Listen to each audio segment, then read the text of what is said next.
Okay, so our next speaker this afternoon is Dr. Ingo Waldman from UCL, who is also the recipient of the RESG Fowler Award this year. And Ingo is going to be talking about characterizing exoplanet atmospheres with artificial intelligence. Perfect. Well, thank you very much for the invitation and obviously for the prize. For the last 10 years, I thought I was an astronomer, but I got a prize in geophysics, so career changes do happen. Anyway, so I wanted to give you a quick update on what we do on deep learning in extrasolar planets, and because 30 minutes is a constrained amount of time, that I just wanted to focus on 3 of our more recent papers. Now, what we do at UCL mainly is we characterize atmospheres of extrasolar planets. Now, why study an atmosphere around a planet that goes around another star? Well, because the atmosphere actually tells us quite a lot. As you can see by my very artistically hand-drawn artist impression on my iPad, the atmosphere tells you about the formation history. First of all, the formation and migration history of a planet, especially of our Jupiters, where these are quite well mixed. It tells you about whether there have been impacts in the past or whether they're currently undergoing impacts, as the chemistry will be in disequilibrium, and you can see this signature. We can detect clouds on exoplanets.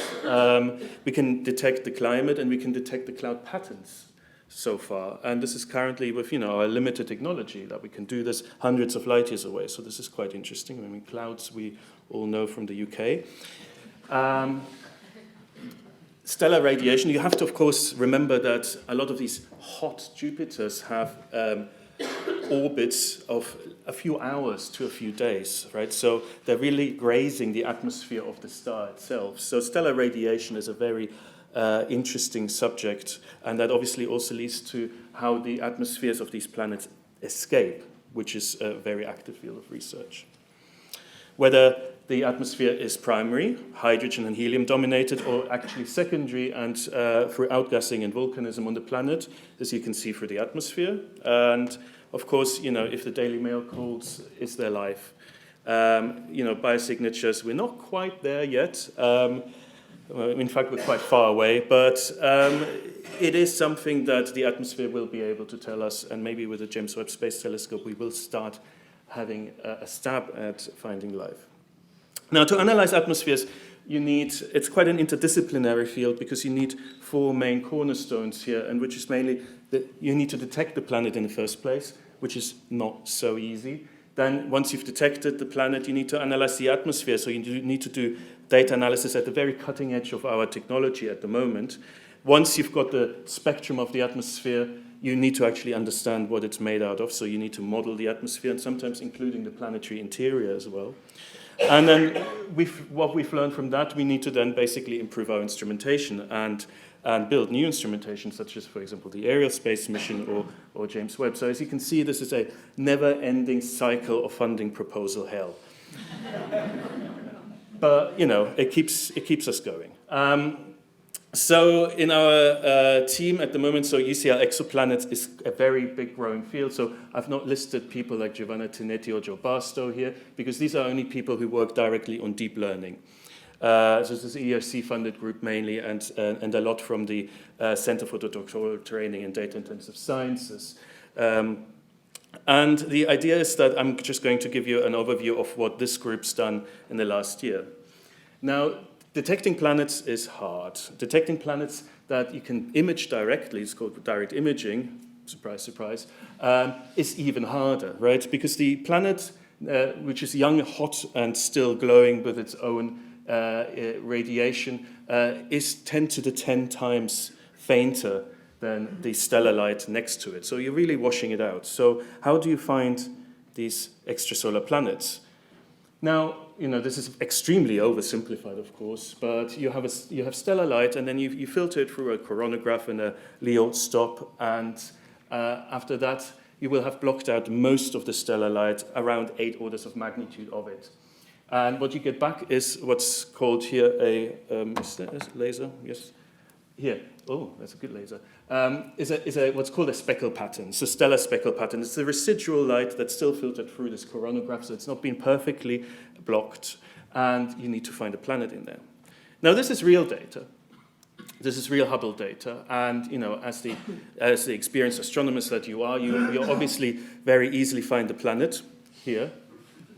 So you see the difficulty, right? Because you need to subtract something that you're not fully aware of how to calibrate. You don't really know, and you need to calibrate the star out of your image to reveal the planet signature, which is usually 100 times fainter than the residual speckle pattern.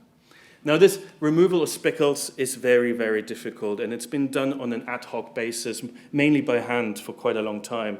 But, we are living in, the era of loads of data, big data. So can we calibrate our instrument, our speckle pattern reduction technique using these big data techniques? Now, this is all of the Hubble data that's available in coronagraphy.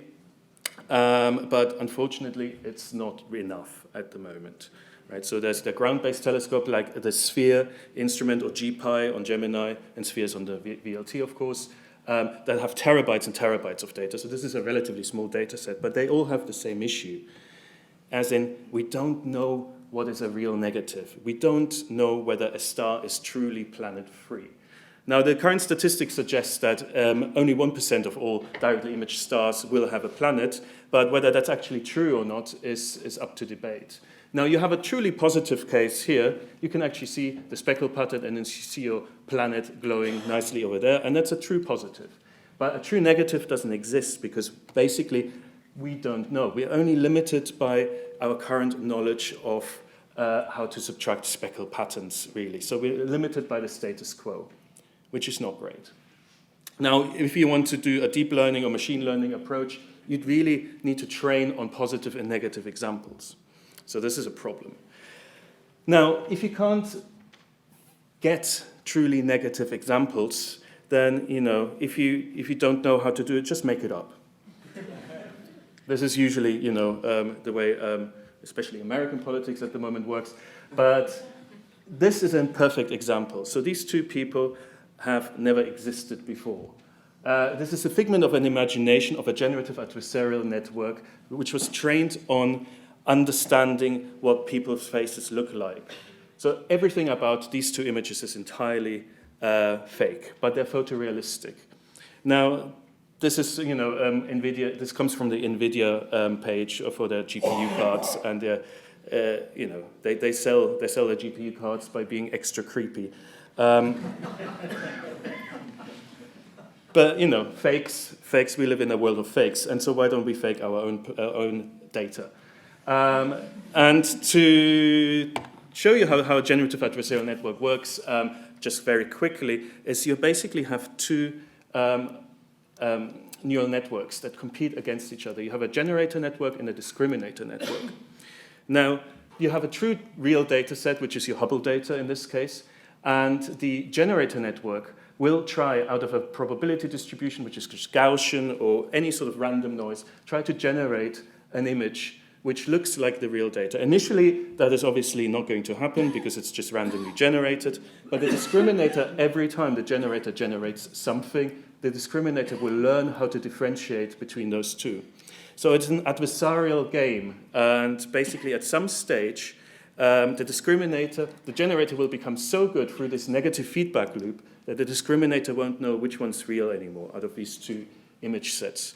At that point, you reach what's called a Nash equilibrium, and where two adversarial players cannot outcompete each other anymore, and you've converged. At this point, the generator will have learned the exact probability distribution of your data. Now, this is interesting because, as I said, there are only 1% of these stars have planets. So if you learn the probability distribution of what a speckle pattern generally looks like, and then generate synthetic new data, what you will learn is the planet-free probability distribution. So you can basically start generating thousands and thousands of new synthetic images. You can basically augment your data by factors of many. And then once you've got your synthetic image data set, it's very easy to implement a planet here. Just plug it in, and you've got your positive examples and your true negative examples. And suddenly you have a balanced, relatively unbiased training set to do your machine learning on.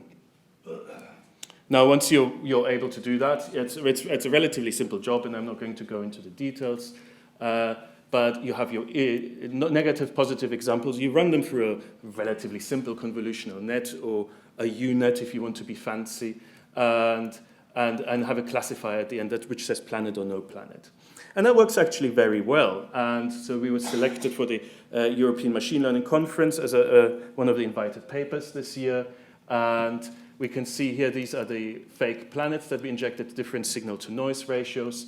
And these are the heat maps of the neural network telling you where the planet should be, at what confidence levels the planet should be there.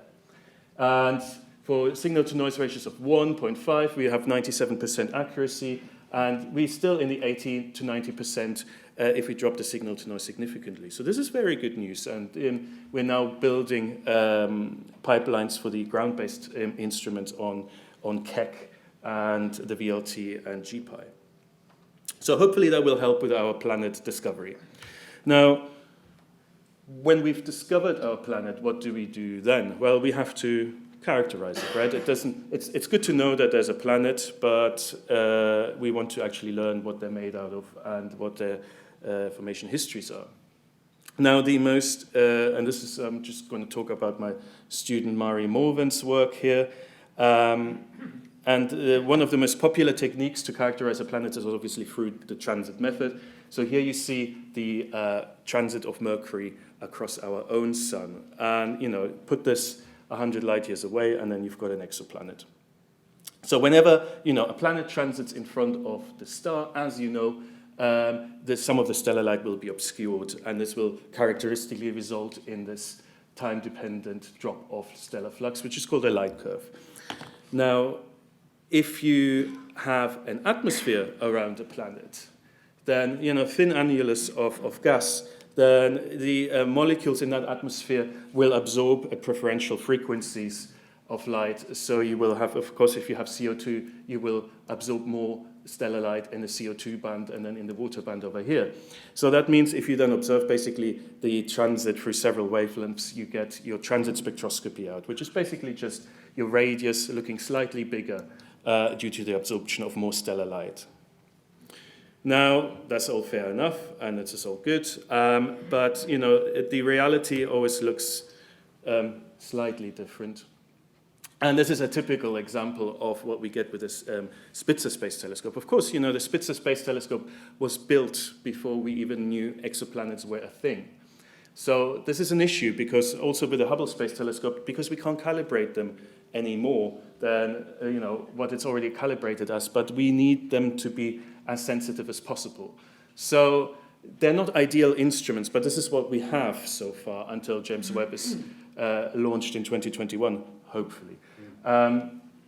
It apparently will happen, so it's good. But anyway, so this is an example of some typical Spitzer data. So you see a very clean light curve here. So sometimes you're lucky and you get a transit here, but quite often you get stuff like this, right? So this is basically the jitter of the telescope, and so that basically the light jitters across the detector, and the detector is non-linear, so it has inter and intra-pixel variation. So every pixel has its own quantum efficiency, and if you jitter light across that, then you get quite horrible systematics. And the systematics are of the order of 100 to 1,000 times higher than what our sine signal would be. So our sine signal is the variation on the mean of this transit depth here. So we're talking 10 ppm, 50 ppm levels, sort of.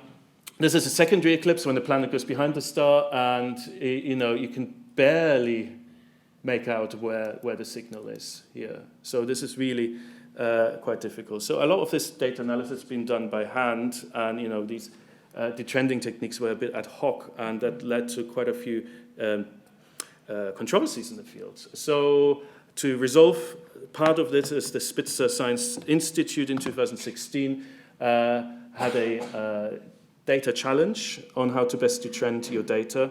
And actually, one of our ex-UCL students, Giuseppe Morello, he's in Paris now, won this with our independent component analysis routine. Now, if you win this, you get no money, you get no prize, you get this plot, and that's it. And it's a little sad, but it doesn't stop me advertising it every time and being a bit smug about that whole thing. But this was 2016, and 2016 was pre-TensorFlow, pre-Google neural network revolution. So we thought, what can we do now with what we've got in our toolbox at the moment? And so we've worked with Mario Morven on adapting the Amazon forecasting model. So Amazon basically, when they forecast the availability or the need of a product, they don't do it for a single product. They do it for all products they offer globally, simultaneously, including all variables that they can get, such as weather, stock markets, whatever not, tweet activity of the day. Everything goes into one massive covariance matrix, which is controlled by what's called this deep autoregressive model. Now, this is basically really ideal for astronomy because it allows us to implement multiple time series of different covariates apart from the simple time series, which is our flux here. So that means we can add instrument systematics over time into our model and then probabilistically forecast the behavior of the instrument during a transit, for example. Now, this works really, really well. And with this a long short-term memory system. And the blue here, up here, is our raw data, which is in blue there. And then down here, we've got X and Y positions of the star on the detector. So these are also already quite correlated, as I said. Now, with our deep forecasting model, we can actually then work out what the stellar and the instrument behavior is in the absence of a transit, only by training on the out-of-transit areas here. And you can see that this is already a very good fit. So if we then take our prediction and then just subtract it from the actual raw data, we get a very, very well-detrended light curve out. Now, this is great, and the paper should hopefully be accepted soon. So your next speaker is actually the editor of this paper, so he can tell you all about this process. No, it's fine. But what we could show is that our which is non-parametric, right? So this is basically not assuming anything about the planet or the star. We can actually show that with property trending, we get more consistent results amongst different data sets of the same planet. Now, this is very good because now our next project is to extend this to the TESS space mission and the Kepler space mission, which looking at hundreds of thousands of stars simultaneously looking for planets. And the idea is that we look at the entire night sky and work out the covariance matrix of the instrument behavior through this differential photometry and deep learning. And that should actually allow us to be very much more sensitive than current techniques. So, yeah, stay tuned. I'll maybe be back next year. Anyways, but what happens when you all put these techniques all together? You get some interesting results out, and I just wanted to focus a little bit on this paper, which we published in Nature Astronomy earlier this year, which is K218b, which is a temperate planet. It's eight Earth masses and 2 Earth radii, so it's at the verge of being a super Earth or a mini Neptune. So this is a bit of a question here. This is the ESA artist impression of what we think it looks like. So yeah, the blue is more or less random, but it's psychologically soothing. So there you go. It's a blue planet. And I just wanted to talk about this a little bit. What you can do when you do the data analysis to the maximum that you can. So, how to observe an exoplanet with Hubble? So the Wide Field Camera 3 with CAM3 is the only instrument in the near infrared that can do this from space. And usually, this is a typical spectrum. This is wavelength, and it's a single pixel row. And the issue here is that if you point Hubble at a bright nearby star, it saturates almost immediately. But the issue here is that it doesn't help us because we need even more photons than the saturation limit to actually get enough photons from the planet itself. So Hubble came up a few years ago with an ingenious idea, and is to, during the observation, turn up the reaction wheels and slew the damn thing. And this is literally what happens during an observation, that this single pixel spectrum is smeared across the detector. And you can already see how nonlinear this is. So you can see these ridges probably in here. And it's nonlinear light, basically, smeared across a nonlinear detector and with a nonlinear speed, because what happens is when you slew Hubble, there's a resonance between the wings here and the rest of the spacecraft. So basically you have a flapping behavior. So you need to subtract all this. So our postdoc Anglos Tiaras has been working on this for 5 years now, and has, I think, the best pipeline in the field. And in 2018 we published the first catalogue of hot and warm Neptunes. Exoplanets. And what we found is that most of them that have a detectable atmosphere have water signatures inside. So this was quite interesting, that water really is prevalent in these atmospheres. So water is this bump there. Hubble only has a wavelength range of 1.1 to 1.7 microns, so it's not the most useful to detect other molecules. You can detect a bit of methane potentially, or iron hydrides, or titanium oxide and vanadium oxide. But mostly what you pick up is water or cloud signatures when it's basically entirely flat. So these are hot Jupiters, though, so these are relatively easy. These are puffy gaseous planets. But what we're really interested in is called SuperEarths, right? So it's planets that are between Earth and Neptune size. So there's an very interesting paper in 2017 by Fulton that suggested there's a dichotomy in super-Earth population. We have super-Earths here, which seem to have be able to hold on to the primordial atmospheres, made in hydrogen and helium rich. And then we have super-Earths which may have been stripped off their atmospheres entirely, or have a secondary or heavier atmosphere. So this might be due to stellar irradiation, as the planet is too close to the star, or more likely due to the radius and mass, is that they're just not heavy enough to hold on to a significant portion of the atmosphere. Now, this is very interesting research, because this was sort of suggested but never really quite expected that we would observe this, but it's become a reality. And this is a family portrait of current super-Earths. So you have the TRAPPIST-1 system of 8 Earth-like planets around here. So this is quite an interesting system. Then you have 55 Cancri E, which has been also observed spectroscopically, which is a hot magma world. So it's 2,500 Kelvin on the day side. So it's supposed to be permanently molten on the day side. And you have another super-Earth here, and GJ1214b, which is our prototypical. It's flat in spectroscopy. We don't know what it is, but it might be a mini Neptune that is very cloudy, or a water world potentially. Now, in between this, these planets is K218b, and K218b is an interesting one because it's on this is a density curve of mass radius relationship, 100% water, and here we are around 50% water and potentially a little rocky core. So we don't know whether that's true, of course, but from a density perspective, it's in an interesting region. It's also interesting as in it orbits a M4 star. So, M stars, as you know, are the most common type of star in the galaxy. About 80% of them are M stars. And super-Earths, as we now know, are the most common type of planets. So this combination should exist relatively often, of a super-Earth going around an M star. Now, from a classical habitable zone perspective, we have the K218b system straight in the traditional habitable zone. Now, what a habitable zone is sometimes debated, and it's a very active field of research. But even if you do more complex calculations, this is still temperate in terms of atmospheric. This is 50 degrees Celsius, or between 0 to 100, definitely.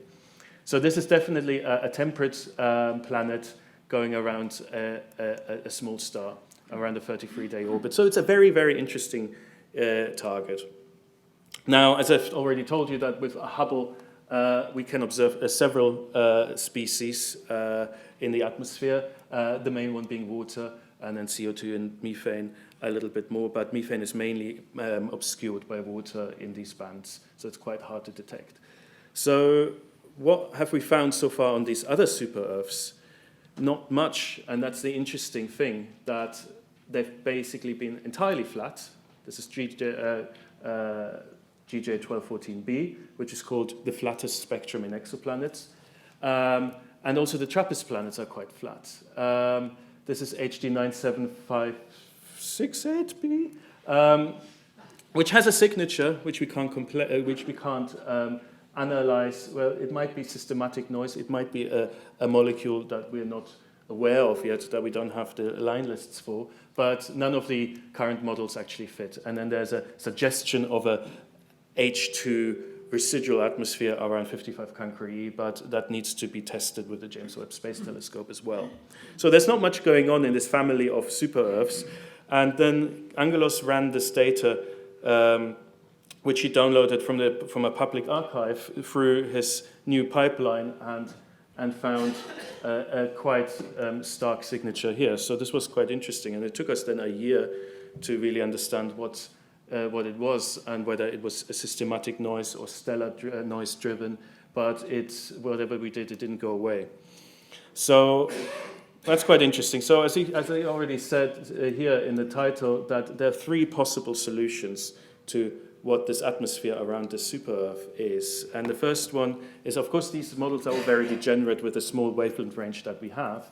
But one is, they all have a component of hydrogen inside. So it might be a mini Neptune, it might be a primordial atmosphere around a super-Earth. And they have significant amount of water in there, anywhere between 0.01% and 50%. Now, there could be a model of pure water and hydrogen, a model where there is a denser gas, such as nitrogen, so a bit of a secondary atmosphere that is not observable with the Hubble's wavelength ranges. So we use nitrogen as a proxy here.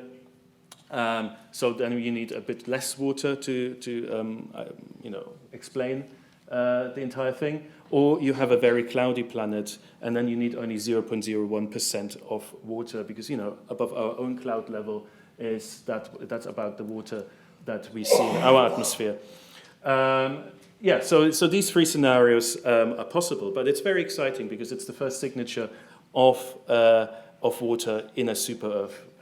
And we will hopefully, with the test mission, have very, very many more of these in the future. Now, this made somewhat of an impact which we weren't quite prepared for. And the Guardian interpreted it as that. So it's quite funny that they actually took our artist impression and just superimposed Brexit. But as it's very timely still. And as this is a divided society, here's also the Times. And it's quite funny that the Times was more critical than the Guardian on all this shenanigans. Anyways, so this is what the newspaper said. So there we go. The Sun obviously found aliens, but that's not unusual. The Daily Mail was actually very, very good. They've been very, very thorough. But basically, so the take-home message here is basically that we have super-Earths that will come in the hundreds with the test space mission, hopefully, or at least that's the predicted yield. And we will have a bright future to characterize them. We all have the James Webb Space Telescope coming up in 2021, and we have the Cheops mission to be launched next week. And then, of course, also what I want to mention is the aerial space mission, which is led by Giovanna Tinetti at UCL. And the UK is the lead nation here, and we will look at we'll look at 1,000 exoplanet systems with that mission. Now the interesting thing is these will be hot Jupiters and warm Neptunes. There will be some super-Earths, but that will basically allow us to put our own solar system and the formation history of our own solar system into the context of the greater galaxy. And it is a 5-year mission, and looking at 1,000 planets multiple times requires very fast data analysis, much faster than what we can actually do at the moment. So machine learning will be key to missions like this in the future. Now, since I'm out of time, I'll just leave you with some very simple conclusions, as in machine learning has revolutionized many fields in industry and in science. Exoplanets is at the very, very beginning, and planetary science even more so. But we have fantastically large data sets coming up or already available. So we'll see a lot of interesting applications in the future. There's quite a lot that we don't know yet, so we'll see what we'll find, and we're hiring. So if you have a finishing PhD student or young postdoc who has an interest in machine learning, then please send them my way. And that's the XKCD comic that they did about what they think about SuperEarths at the moment. So thank you very much.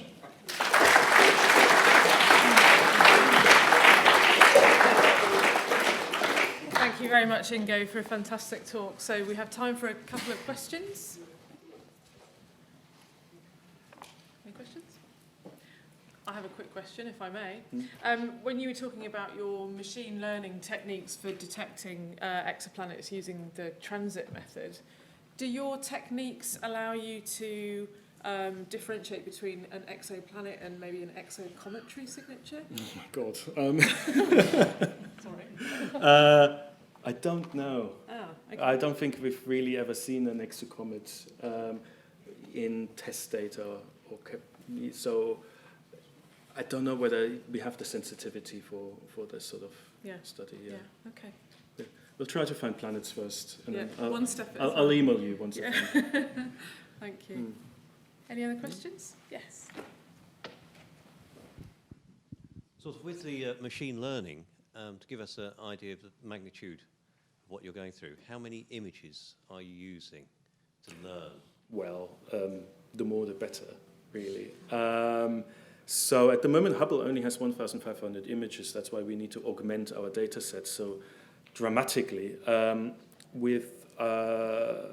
So SpecsAO will give you about 10 terabytes a night of images.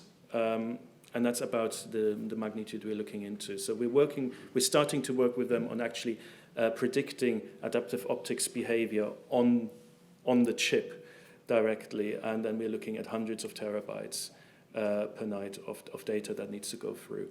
But usually the more data, the better. The real issue is finding the computational resources, if you're not Google, to train your neural network quite often. And in that, you've obviously got to know which are the positives and negatives to tell it. So how are you handling that side with that amount of data?